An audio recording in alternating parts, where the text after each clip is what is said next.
सच्ची पूजा। वृंदावन के एक मंदिर में मीराबाई ईश्वर को भोग लगाने के लिए रसोई पकाती थी। वे रसोई बनाते समय मधुर स्वर में भजन भी गाती थी।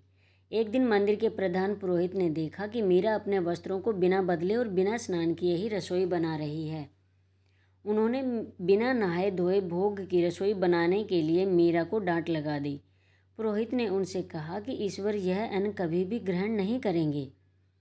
पुरोहित के आदेशानुसार दूसरे दिन मीरा ने भोग तैयार करने से पहले न केवल स्नान किया बल्कि पूरी पवित्रता और खूब सतर्कता के साथ भोग भी बनाया। शास्त्रीय विधि का पालन करने में कहीं कोई भूल न हो जाए, इस बात से भी वे काफ़ी डरी रही। 3 दिन बाद पुरोहित ने सपने में ईश्वर को देखा। ईश्वर ने उनसे कहा कि वे 3 दिन से भूखे हैं। पुरोहित ने सोचा जरूर मीरा से कुछ भूल हो गई होगी। उसने भोजन बनाने में न शास्त्रीय विधान का पालन किया होगा और न ही पवित्रता का ध्यान रखा होगा। ईश्वर बोले, इधर 3 दिनों से वह काफ़ी सतर्कता के साथ भोग तैयार कर रही है। वह भोजन तैयार करते समय हमेशा यही सोचती रहती है कि उससे कहीं कुछ अशुद्धि या गलती न हो जाए।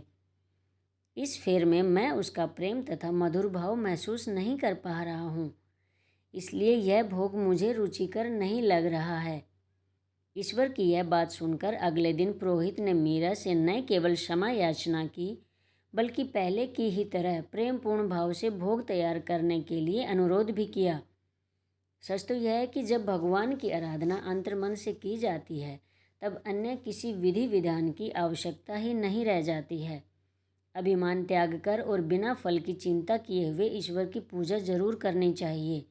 हालांकि उनकी प्रेम पूर्वक आराधना और सेवा ही सर्वोत्तम है।